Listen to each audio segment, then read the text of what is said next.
발표까지 시작하도록 하겠습니다. 네, 그럼 저희 이동문 외 4명 2조 발표 시작하도록 하겠습니다.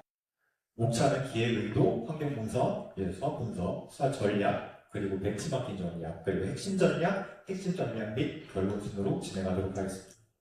네, 최근 관광 트렌드는 단순히 관광지를 둘러보는 관람용 관광에서 벗어나 직접 체험하고 학습할 수 있는 체험형 교육형 관광으로 변화하고 있습니다. 가족 단위 관광객과 MZ세대를 중심으로 의미 있는 경험과 참여를 중시하는 관광 수요가 증가하면서 관광지 또한 차별화된 콘텐츠 개발에 필요성이 높아지고 있습니다. 국립낙동강 생물자원관은 국내 유일의 담수생물 전문 연구기관으로서 다양한 생물자원과 수준 높은 전시 교육 콘텐츠를 보유하고 있으며 생물 다양성 보존과 환경 교육을 수행하는 중요한 기관입니다. 그러나 현재 운영 형태는 전시 관람 중심으로 흘러 있어 방문객들의 관심을 지속적으로 유도하고 발길을 되잡을 수 없는 체험형 콘텐츠가 부족한 실정입니다. 또한 관람 이후 방문객들이 편안하게 휴식하거나 머물 수 있는 편의시설과 휴게시설이 상대적으로 부족하여 체류 시간이 짧고 재방문율 또한 낮은 한계를 보이고 있습니다. 상주시는 낙동강을 중심으로 경천선, 경천대, 낙동강 자전거길, 스마트팜 혁신밸리, 꽃감마을 등 다양한 자연 농촌 문화 관광 자원을 보유하고 있음에도 관광시간 연계성이 부족하여 체류형 관광으로 발전하지 못하고 있습니다. 이에 따라 국립낙동강 생물자원관과 상주의 지역 관광자원을 연계한 관광상품 개발이 필요하다고 판단하였습니다. 네, 지금부터의 발표 내용에서는 국립낙동강 생물자원관을 낙생관으로 지나며 진행하겠습니다. 상주시의 관광 환경을 한번 분석해 보았는데요. 관광 자원으로는 이제 자원생태 관광 자원, 농촌 관광 자원, 문화역사 관광 자원으로 이제 경천선, 경천대, 낙동강 자전거길, 상주곡과 스마트팜 혁신밸리, 상수박물관, 상상관, 층의사, 경상감양공원 등 상주는 이와 같은 생태, 농촌, 문화 관광 자원을 모두 보유하고 있다는 점에서 관광상품 개발 잠재력이 매우 좋습니다. 그러나 현재 관광시간 연계성이 부족하여 체류기간이 짧은 문제가 나타나고 있습니다. 또한 지역을 대표하는 랜드마크형 관광상품이 부족하여 관광객 유입력이 제한적입니다. 따라서 상주의 관광자원을 유기적으로 연결할 수 있는 거점 관광시설이 필요하고 이제 낙생관이 이러한 역할을 수행할 수 있을 것으로 판단됩니다. 그리고 저희 조는 수학 분석 도구를 사용하여 강점, 약점, 기회, 위험 요소를 분류해 세부 요인별로 전략을 제시해 보았는데요. 이제 강점과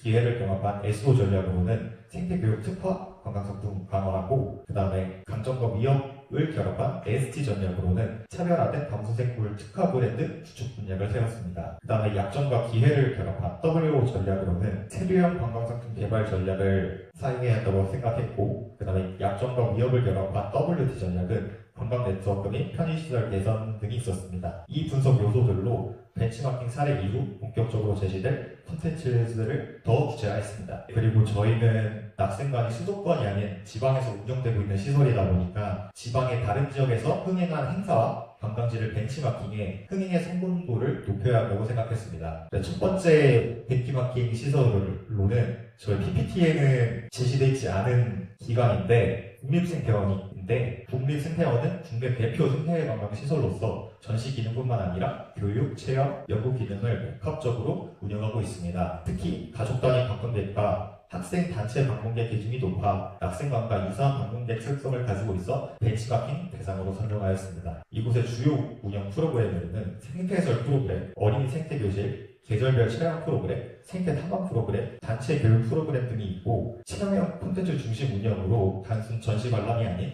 직접 참여할 수 있는 체험 프로그램을 지속적으로 운영하여 방문객의 체류 시간을 증가시키고 있습니다. 그리고 교육과 관광을 결합해 생태교육과 관광을 접목하여 가족 단위 관광객과 학생단체를 지속적으로 유지하고 있습니다. 또 계절별 콘텐츠를 운영하여 계절에 따라 새로운 프로그램을 제공해 재방문 동기를 창출하고 있습니다. 낙생관 역시 현재 운영 중인 교육 프로그램을 유지하면서 생태탐험, 미션형 체험, 계절별 프로그램을 추가하여 방문객 참여도를 높일 필요가 있다고 보았습니다. 두 번째 벤치마킹으로는 순천강 국가정원입니다. 순천강 국가정원은 생태 관광지와 지역 관광자원을 연계하여 체류형 관광을 성공적으로 구축한 대표 사례입니다. 단일 관광지 방문에 그치지 않고 순천 만습지, 국가정원, 지역 상권을 하나의 관광벨트로 연결한 점에서 벤치마킹 가치가 높습니다. 이곳의 주요 운영 방식으로는 순천 만습지 연계 관광, 국가정원 관람, 야간 콘텐츠 운영, 지역 상권 및 숙박 연계, 축제 및 이벤트를 개최하고 있습니다. 성공 요인으로는 관광지 간 연계성을 확보해 개별 관광지를 하나의 관광 코스로 연결하여 관광객 체류 시간을 증가시켰고 야간 관광 활성화와 지역 경제를 연계하여 이제 낙생강도, 병천천, 경천대, 도산서원 등 상주시 관광자원과 연계한 관광 멘트를 구축할 필요가 있다고 생각했습니다. 네, 그리고 세 번째 벤치마킹 사례는 이제 화천 산천어 축제인데 시간상 이곳에서의 시사점은 낙생강도 담수생물이라는 차별화된 자원을 활용하여 낙동강 생물탐험대, 생물 미션 투어, 담수생물 체험교실 등 다양한 참여형 콘텐츠를 개발할 필요가 있는 곳으로 생각했습니다. 이제 세 사례를 분석한 결과 성공적인 생태 관광지는 공통적으로 단순 관람형 관광이 아닌 체험형 콘텐츠를 운영하고 있고 지역 관광자원의 연계를 통해 체류 시간을 증가시키고 있다는 특징을 확인할 수 있었습니다.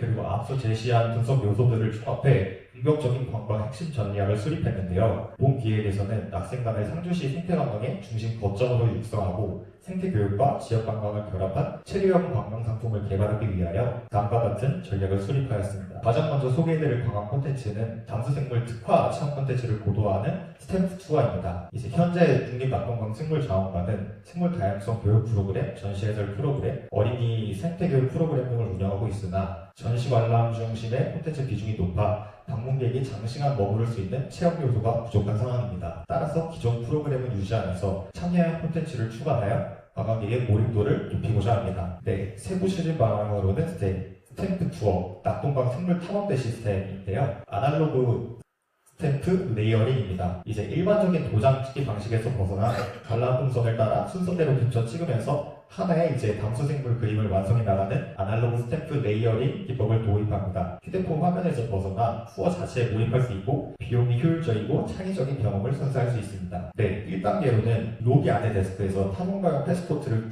수령하고 제두루미의 스탬프를 찍으면서 시작합니다. 시작과 동시에 첫 달성감을 주고 남은 미션을 완수하게 만드는 락인 효과를 유도합니다. 2단계는 2층 휴게 공간에 제두루미의 몸통, 스탬프를 배치합니다. 전시시에 없는 이 공간을 탐험가의 쉼터로 재정의하여 관람 필요도를 줄이고 공간 활용도를 극대화합니다. 3단계는 제1, 2전시실 출구 쪽에 각각 제두루미의 명확 디테일 스탬프와 포인트 플러스 스탬프를 배치하여 전시 관람과 미션 수행을 자연스럽게 연계하려는 목적을 담고 있습니다. 4단계로는 야외 전시원실 바깥쪽에 배경 요소 스탬프를 배치합니다. 실내 관람에 치우치기 쉬운 동선을 야외 생태 환경으로 자연스럽게 확정하여 체류 시간을 물리적으로 크게 늘립니다. 5단계는 계절의 화엄에 최종 완료 확인 스탬프를 배치합니다. 이를 통해 사계절마다 변화하는 자원관의 풍경을 감상하게 하고 향후 지속적인 재방문 명분을 제공합니다. 위 5단계 모든 미션을 완료한 참여자에게는 기념 배지 또는 한정판 굿즈를 증정하여 성취감을 느낄 수 있습니다. 다음은 계절별로 생태 프로그램을 구성해 보았는데요. 현재 운영 중인 교육 프로그램을 기반으로 계절 특성을 반영한 콘텐츠를 운영하면 좋을 것 같아 제시를 해보았습니다. 봄에는 수소곤충 관찰 프로그램, 여름에는 담수생물 탐사 프로그램, 가을에 이제 철새 및 생태환경을 관찰하고 그리고 생물 다양성 특별 체험점 같은 프로그램을 운영하면 이제 일반적인 스탬프 투어와 차별화된 이제 레이어링 기법을 통해 영유아 및 가족 단위 관광객에게 강력한 몰입감과 성취감을 선사하고 관람 위주의 패턴을 체류형 체험 중심으로 성공적으로 전환함으로써 체류 시간의 증가, 재방문율 향상을 기대할 수 있습니다. 네, 그 다음 관광상품 아이디어는 상주 에코투어 관광 벨트 구축입니다. 이제 국립낙동강 생물자원관을 기점으로 상주시의 핵심 관광 명소들을 유기적으로 연결하여 스쳐 지나가는 관광이 아닌 관람객이 직접 머무르며 즐기는 인스타그램업을 체류형 관광 벨트를 구축하고자 합니다. 세부 추진 방안으로는 스마트 앵글 매칭 사진 미션 운영입니다. 단순히 특정 강도에서 사진을 찍는 인증샷 개념을 넘어 사전에 제공된 지정 앵글과 일치하는 구도를 관광객이 직접 찾아내어 촬영하는 미션형 프로그램을 도입합니다. 이를 통해 관광객이 명소의 아름다움을 깊이 있게 관찰하도록 유도하고 체류 시간을 물리적으로 늘립니다. 이제 세부 미션들은 국립낙동강 생물자원관 전문 후문 그리고 경천선 고도교, 도남서원, 경청대의 전망대 또는 학전망대 이제 순서대로 사진 미션을 구비해서 이제 전시관에서 흡수한 내용을 현장에서 직접 체험할 수 있고 교육 효과와 관광 만족도를 동시에 높일 수 있습니다. 네, 그리고 운영하면서 발생할 리스크들을 생각을 해보았는데요. 이제 월요일 정기 휴무일이나 기상 간파들로 일부 실내 유료 시설의 진입이 제한될 경우를 대비하여 상시 개방된 야외 공간을 대체 미션 포인트로 사전에 지정함으로써 상품 운영의 안정성과 현실성을 확보합니다. 그 다음으로는 타겟별 맞춤형 관광 상품 및 코스들을 소개하겠습니다. 코스를 구성한 목적은 당일 관람 중심의 단조로운 장관 구조를 복하고 방문객의 성향과 동반자 유형에 맞춘 코스 이원화 전략을 통해 상주시 전역에서의 체류 시간을 늘리고 실질적인 관광 소비를 확대하고자 합니다. 네, 그 다음에 첫 번째 코스 A를 소개하자면 가족 및 실버 타겟을 위한 힐링 생태 코스입니다. 자연 속에서의 여유와 교육적 가치, 친환경 트렌드를 결합한 정적인 감성 관광 코스입니다. 1단계 자원관에선 낙생관 실내외 전시관 및 부스 체험을 통해 생태 다양성 학습을 진행해 스탬프 투어와 연계하는 파트입니다. 2단계는 경천선 탐방로로 자원관에서 제보하는 생분해 봉투를 활용해 쓰레기를 줍는 그린 플로깅 활동 정화 미션을 수행하며 경천섬을 관광합니다. 장문순 도구를 가치 있는 친환경 활동으로 전환하여 만족도를 높입니다. 그리고 3단계로는 경천대 전망대에서 낙동강의 아름다운 일부를 감상하고 느린 우치통 편지 쓰기 프로그램을 통해 상주에서의 추억을 시각화합니다. 네, 다음으로는 두 번째 B코스인데요. MZ세대 안동 가족 동반을 위한 액티브 레저 코스를 구상해 보았습니다. 낙동강의 이점을 활용하여 도전 정신과 협동심을 자극하는 동적인 체험 관광 코스입니다. 네, 자원관에서는 자원관 관람 및 미션 수행을 통해 기초 투어를 시작하고 그 다음에 2단계로는 상주보 수장 레저센터에서 가족 팀원 간 협동이 필요한 카약 카누 릴레이 레이스를 운영하고 최신 트렌드인 패들보드 도전 미션을 통해 젊은 층의 참여를 유도합니다. 3단계 자전거 박물관에선 누워서 타는 자전거 등 이색 자전거 체험을 진행합니다. 특히 박물관에서 출발해 경천섬 다리까지 이어지는 전원 자전거 도로를 레이싱 구간으로 지정하여 친환경 하이브리드 자전거로 완주하는 에코라이딩 챌린지를 운영합니다. 코스 B의 리오드 및 체류형 숙박 연계를 소개해드리자면 코스별 최종 미션을 완주하고 인증한 관광객에게는 이제 할인권이라든가 캠핑장 이용 혜택 또는 낙생강 한정판 굿즈를 증정하여 당일 진입 관광객이 상주에서 숙박으로 전환되도록 유도합니다. 이렇게 하면 단순한 장소 나열식 코스에서 벗어나 플로깅, 라이딩 챌린지 등 명확한 활동 시향소 코스를 제공함으로써 만족도를 극대화할 수 있습니다. 네, 그 다음에 생태관광 네트워크 구축에 대한 내용입니다.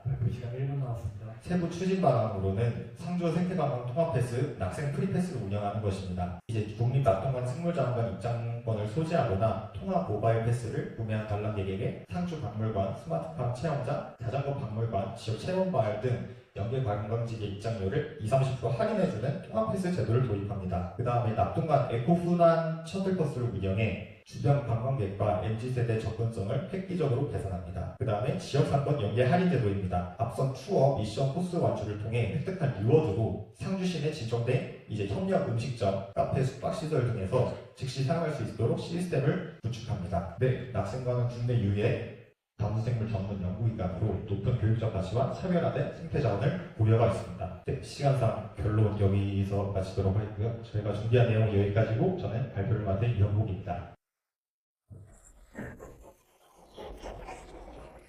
네, 발표 고생하셨습니다. 일단 발표 자료랑 추가적인 설명 자료랑 병행해서 발표해 주셨는데 벤치마킹을 할 때 국립생태원이나 하천, 산천어 축제 등 여러 군데를 벤치마킹해 주셔가지고 더욱더 효과적으로 할 수 있었을 것 같은데 지금 발표가 시간이 부족하다 보니까 넉넉하게 안 됐던 점이 좀 약간 아쉽고 국립생태원을 왜 벤치마킹 목표로 삼으셨는지 그 부분에 대해서 조금 궁금한데 설명해 주시면 감사하겠습니다.